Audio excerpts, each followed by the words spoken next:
কিশোর gang রোধে বিশেষ অভিযান শুরু করেছে সেনাবাহিনী। অভিযানে গত 2 দিনে মোট 57 জন কিশোর গ্যাং সদস্যকে গ্রেফতার করা হয়েছে। সিদ্ধিরগঞ্জের নাসিক 4 নং ওয়ার্ডের কিশোর গ্যাংয়ের বিরুদ্ধে অভিযান চালানো জরুরি বলে মনে করেছে এলাকাবাসী। অবাধে গাঁজা বিক্রি, মাদক সেবন, মাদক বিক্রি, ছিনতাই ঘটনার কারণে এলাকায় এক ভয়ঙ্কর পরিস্থিতি বিরাজ করছে। পূর্বে আটি ও ওয়াপদা এলাকা থেকে যাদের গ্রেফতার করা হয়েছিল, এই চক্রটি বেপরা, এরা চিহ্নিত। এদের বিরুদ্ধে অভিযান হলে এলাকার পরিবেশ শান্ত হতো। কিছু নামধারী নেতাদের শেল্টারে এসব অপকর্ম হয় বলেও রয়েছে বিস্তর অভিযোগ।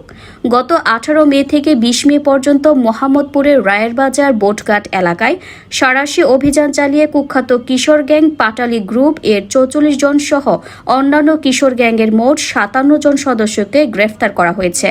বুধবার এক সংবাদ বিজ্ঞপ্তিতে এ তথ্য জানিয়েছেন সেনাবাহিনীর 46 স্বতন্ত্র পদাতিক ব্রিগেড।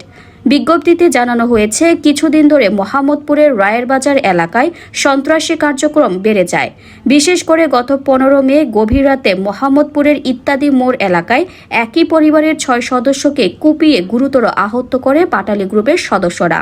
এই নৃশংস হামলার পরে মোহাম্মদপুর এলাকায় যৌথ বাহিনী ব্যাপক তৎপরতা শুরু করে এবং অভিযানের মাধ্যমে দুষ্কৃতকারীদের ধরতে সক্ষম হয়।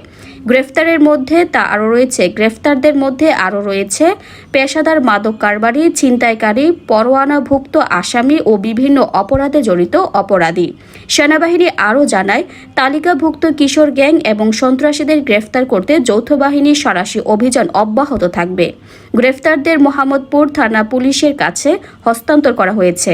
পরে তাদেরকে আদালতে পাঠানো হয়।